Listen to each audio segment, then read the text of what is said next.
Okay, so for this week, doing challenge 6, I chose my contemporary book, American Street by Ibi Zoboi. This was a pretty cool book. It talks about a Haitian immigrant's life in Detroit, as well as kind of like the voodoo influence, so I thought that was pretty cool. But there was a couple different societal issues that were addressed in this book. The first one being immigration. So technically our main character, Fabiola, she is an American citizen. She was born in the US, but her mother is not. And so they decided that they were going to move from Haiti to Detroit, where their cousin and their aunt live. And Fabiola is allowed through the airport, but her mother is stopped and detained. But she has a visa. She has an active visa.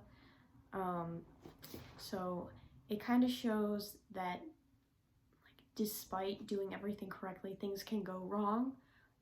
So what had happened is that her mother had previously been there on an expired visa, and they were concerned she would stay on it after her visa expired again. So that's why she ended up being detained, and they weren't sure that they wanted to let her in. I think it's important to show kids how difficult it is to immigrate to the US, and then the process to become an American citizen is pretty difficult, and it is something that takes a long time. Fabiola's cousin, Chantel, she was born in Haiti, but she grew up her entire life in Detroit, and she still doesn't have her citizenship. So it's just like an interesting perspective for students to see. And so there was a quote that I found, or a passage on page 90. At this part, Fabiola has been approached by a detective who wants her to help bust her cousin's boyfriend about dealing drugs, and if she helps the detective, she's gonna help her get her mom into the US. So the quote says, "Yes, it is, but our work is not without the help of good American citizens like yourself. You are an American citizen, right?" I nod slowly. "And your mother is not," she goes on. "That's why they're keeping her in a detention center. But the American embassy gave her a visa. She didn't do anything wrong," I insist. You were born here after your mother's visa expired 17 years ago. She wanted to make sure that you were born American, that you could come back. Unfortunately, overstaying your visa is breaking the law. They think she might do it again." So it was interesting seeing how her mom was kind of aware. Even further on in the book, we know that her kind of main goal was to get Fabiola to be able to be an American citizen. And so it was kind of interesting seeing, she made one mistake, and that's how, she was prevented from entering the US. It's like how things can come back to play.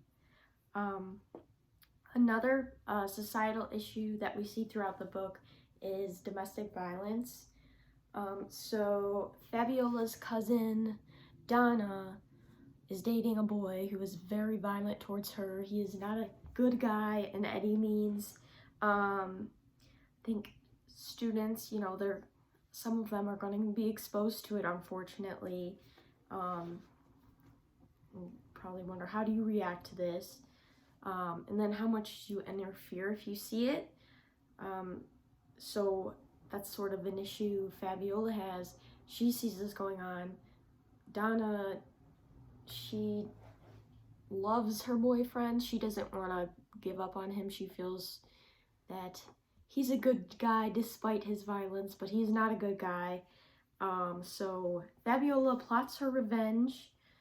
On page 179, she compares her cousin to a spirit guide from voodoo culture, and she kind of does this a lot. She sees the world through that lens.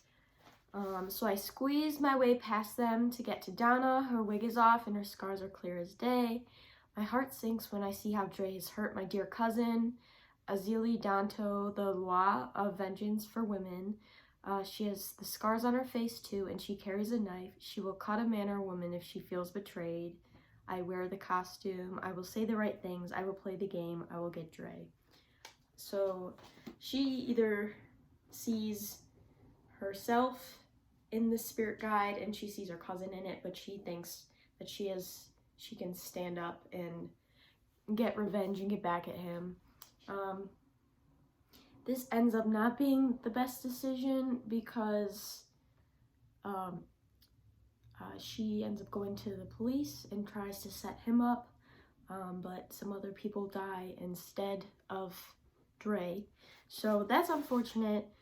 And so it's kind of like, what are the proper ways you can get help for someone that's in a situation like this? And maybe going to the police and giving that reason or trying to get them to go to the police would be a better idea than trying to get revenge in other ways. And then kind of the biggest thing to me in this book that was like the biggest like plot twist or shock thing was crime. This issue kind of was highlighted as something that it's not black and white, it's a gray area. People do things for a reason. So children might know criminals, their family might be involved in crime.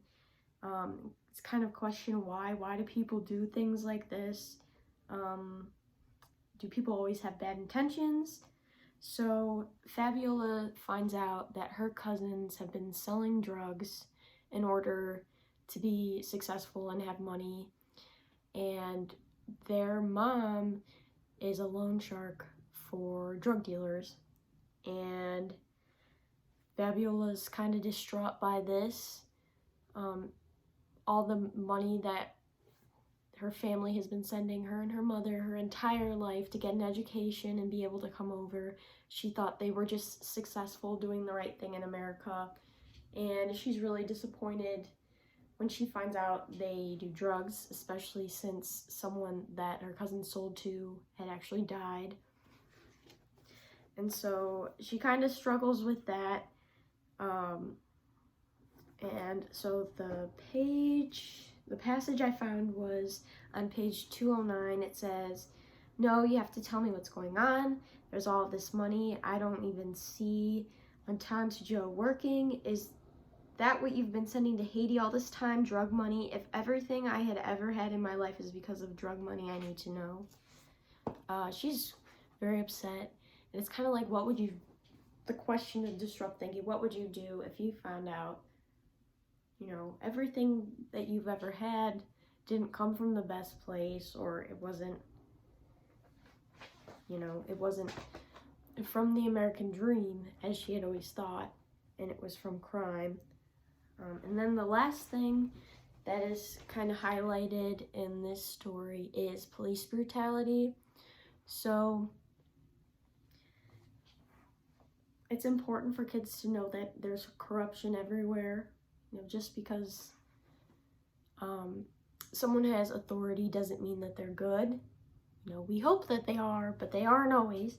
Her boyfriend is actually killed by the police from when she had tipped them off trying to get revenge on her cousin's boyfriend. So she thought that she was going to get him arrested, and her boyfriend, Kasim, is best friends with the abusive boy, and he would do things for him, and he had taken up a favor, and he was going to go to a party, and he was going to sell drugs for his friend, and Fabiola had told the police about this, thinking it would be Dre, the other boy, doing it, and once the police came to the party, he ran off and they shot him, even though he wasn't being violent at all. and he was like just like a kid.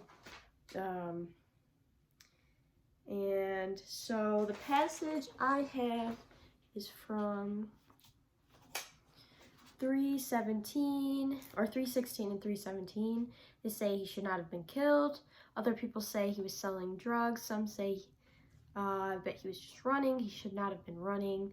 More people say that he deserved to be alive. I hate the way they toss his name around like that, like a ball in a game. He is dead because we all killed him with our stupid games. That's what I say, but there is no one around to hear me.